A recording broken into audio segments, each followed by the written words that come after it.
नमस्कार साथियों, एक बार फिर हिंदुस्तान और पाकिस्तान के सीज फायर का सच सामने आ गया है।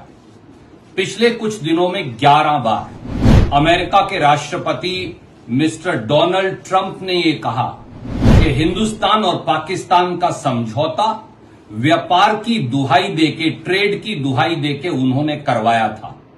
पर हिंदुस्तान के प्रधानमंत्री श्री नरेंद्र मोदी बिल्कुल चुप्पी साधे हैं। कहीं ना कहीं से अखबार में खबरें छपवा देते हैं कि ये सच नहीं। अब पहली बार अमेरिका की कोर्ट के कागज सामने आए हैं और उसमें साफ तौर से अमेरिका के कॉमर्स मिनिस्टर ने शपथ पत्र देकर न्यूयॉर्क की कोर्ट में दायर किया है कि हां, ये सच है कि अमेरिका के राष्ट्रपति श्री डोनाल्ड ट्रंप ने जबरदस्ती ये समझौता हिंदुस्तान और पाकिस्तान के बीच में ट्रेड की दुहाई देकर करवाया था। वो कागज मैं आपको दिखा रहा हूं।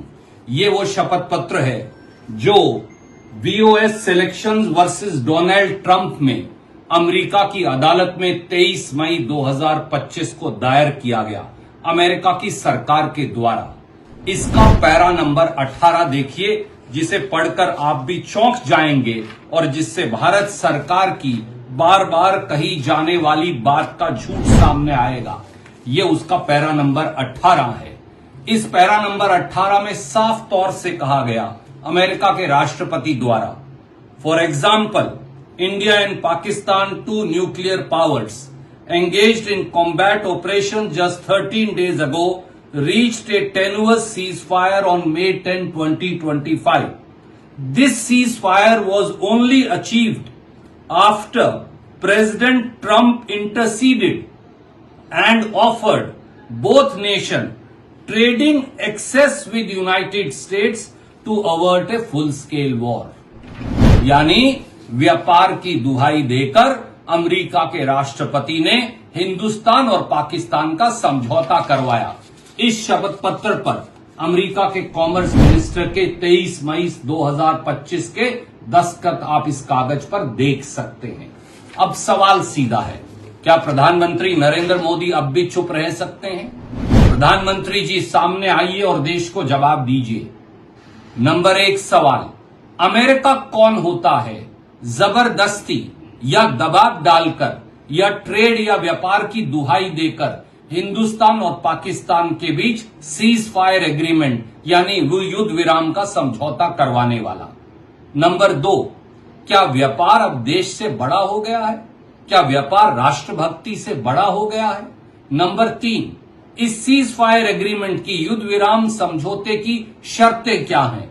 वो देश को और देशवासियों को और देश की संसद को क्यों नहीं बताई जा रही?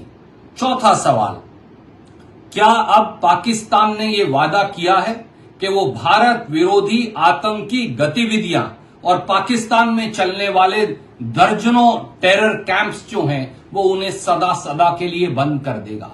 पांचवा सवाल, मोदी जी ये भी बताइए कि अब जो पाकिस्तान में कुख्यात उग्रवादी संगठन चल रहे हैं, जिसमें जैश-ए मोहम्मद है, लश्कर-ए-तोयबा है, JUM है, JNK लिबरेशन फ्रंट है और न जाने कितने उग्रवादी संगठन हैं, 100 के करीब, जो भारत के खिलाफ उग्रवाद फैलाते हैं, क्या अब वो सारे उग्रवादी संगठनों पर वो ताला लगाएगा पाकिस्तान?